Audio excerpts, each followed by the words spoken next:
For a while now, we've had a vocal critic on the channel, claiming that God must be a very bad character because he created mosquitoes and parasites and many such bad things. I think we should remember Isaiah 45 verse 9. Shall the clay say to him that fashioneth it, what makest thou? We may think we know everything, but we actually know very little, whereas God has all the information to make the right decisions, whether we understand them or not. I used to hate flies with a passion. I kept plenty of fly swatters at hand in case any showed up in my house. A few years ago, my wife had an open wound below her ear. It was smelly and needed frequent cleaning. Blowflies sneaked in and laid their eggs. Maggots crawled all over her wound. We went to a clinic to get the maggots cleaned out.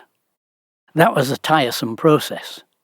Quite a way to travel, and a long time sitting in a queue which hardly seemed to move.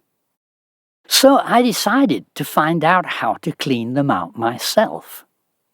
When I searched for maggots in wounds, I expected to find advice on how to get rid of them.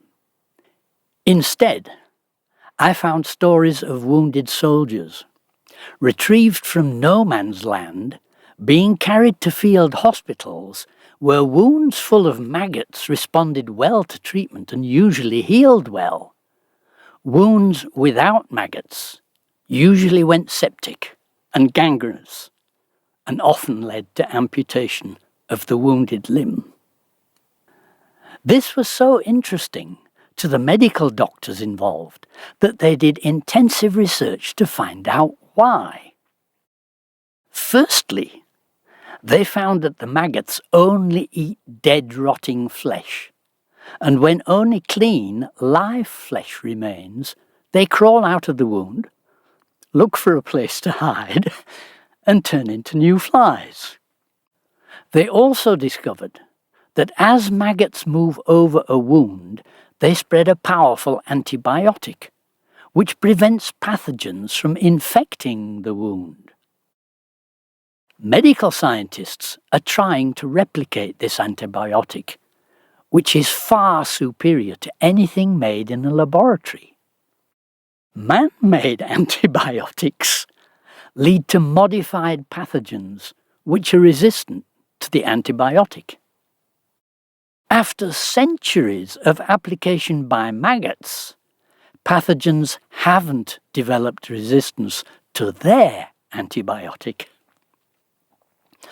One of the medical scientists I was reading finished up by saying, "We still can't make the antibiotic, but at least we do have the maggots."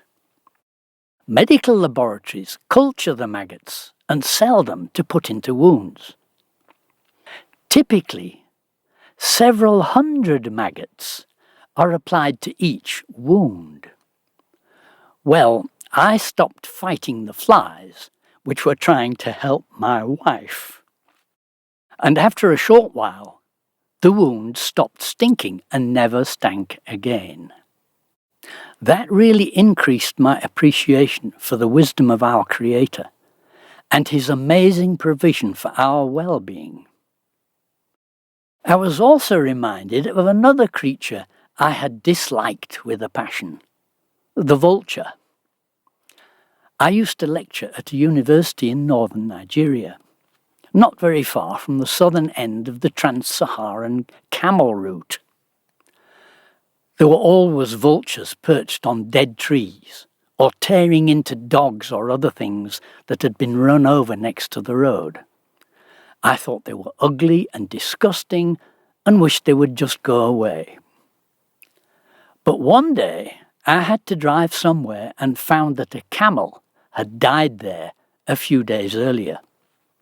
The stench was appalling. How I wished the vultures would come and eat up that enormous rotting carcass. I was so thankful to be able to get away from that place. Not long after that, I was a passenger in a Land Rover driving to Kano. As we drove past some roadkill, we startled two vultures, which were feeding on it. They took to the air, but one of them hit the Land Rover's driver's side mirror with a shuddering crash.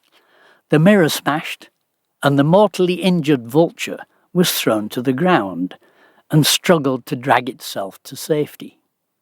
Its mate flew down to help it. Over the next 2 or 3 days, I passed that spot several times. The vulture was on guard, faithfully protecting its dead mate. How short-sighted I'd been, not appreciating flies, which the Lord put there for healing our wounds, not appreciating vultures, that we need to keep the environment free from rotting, stinking carcasses, and thinking them ugly, disgusting, hateful creatures, while in fact they're filled with love and faithfulness, which our faithful God of love poured into them. All thy works shall praise thee, O Lord. All thy works shall praise thee. They shall speak of the glory of thy kingdom and talk of thy power. Thank you for joining me for this episode. If you enjoyed it, please like, subscribe, and press the bell so that you'll be notified as I release new movies. If you'd like to support this project, you're welcome to do so through Patreon. Find a link on my channel banner and in the description below.